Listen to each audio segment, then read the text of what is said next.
बिजनौर में बिजली विभाग की बड़ी लापरवाही ने एक परिवार की खुशियां पल भर में उजाड़ दी। भारतीय किसान यूनियन प्रधान के महासचिव सुरेंद्र चौधरी की बेटी अपने पति के साथ पराग डेयरी के पीछे बनी कॉलोनी में रहती है। बताया जा रहा है कि दोनों बाहर नौकरी करते हैं और एक दिन पहले ही घर लौटे थे, लेकिन सुबह का वक्त इस परिवार के लिए दर्दनाक साबित हुआ। जैसे ही सुरेंद्र चौधरी की बेटी छत पर कपड़े सुखाने पहुंची, अचानक बंद पड़ी 33,000 वोल्ट की हाईटेंशन लाइन में करंट दौड़ गया। करंट की चपेट में आते ही वो गंभीर रूप से झुलस गई। घायल महिला को पहले जिला अस्पताल, फिर मेरठ और बाद में दिल्ली रेफर किया गया, जहां उसकी हालत नाजुक बनी हुई है। घटना के बाद गुस्साए किसान यूनियन कार्यकर्ता बिजली विभाग के दफ्तर पहुंच गए और धरने पर बैठ गए। किसानों ने संबंधित जेई को घंटों तक अपने बीच बैठाकर जवाब मांगा और विभाग पर गंभीर लापरवाही के आरोप लगाए। किसान नेताओं ने चेतावनी दी है कि अगर जल्द कार्रवाई नहीं हुई तो आंदोलन और उग्र किया जाएगा।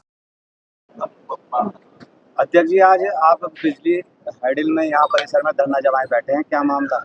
मामला यह है, मैं भारतीय किसान यूनियन प्रधान से जिला अध्यक्ष हेमेंद्र सिंह धनखड़, जो हमारे प्रदेश महासचिव सुरेश चौधरी चंदनपुरे वाले, इनकी लड़की का मकान राघव कॉलोनी में आ रहा है और राघव कॉलोनी में 33,000 की लाइन जा रही है। दोनों साइड पोल के दोनों साइड जो 33,000 की लाइन तार है। अब उस पिछले वर्ष वो बंद हो गई थी जब एक सुंदरपुर का बिजली से ही मरा था। इस वर्ष उसकी बिना सूचना के उस पर लाइन पर बिजली छोड़ दी गई, किसी से कोई सूचना नहीं दी कॉलोनी में। अब उसमें हादसा ये हुआ, इनकी सचिव साहब के, जो हमारे प्रदेश महासचिव हो, इनकी जो लड़की वे सर्विस करते हैं, उनके घर वाले वे छुट्टी आए थे। अब वो सुबह ऊपर कपड़े फैलाने गई थी, अब वो धोखे में धोखा ही है भाई।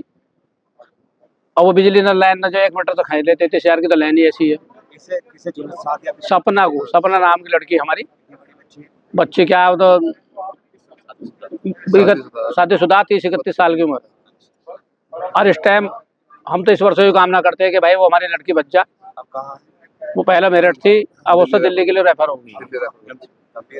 हाँ, गंभीर क्या है, वो 60% जो झुलस गई है। अब दोषी तो उसमें बिजली भाई विभाग ही है भाई। छतों से जो पोल गार्ड को छिद्दी कर देते। हम तो चाह रहे हैं कि उसके लाइन का समाधान ही हो गया। उसकी छत से जो भी उस मकान की छोटे जो और किसी मकान पर भी अगर दिक्कत हो तो हो सही पोल गार्ड का लाइन वो छतों से छिद्दी हटा दी जाए। और जो केबल पड़ो अन्य फिलहाल उस खंबे को तो हम आज ही कटवा कर उठेंगे, अन्य उठेंगे नहीं।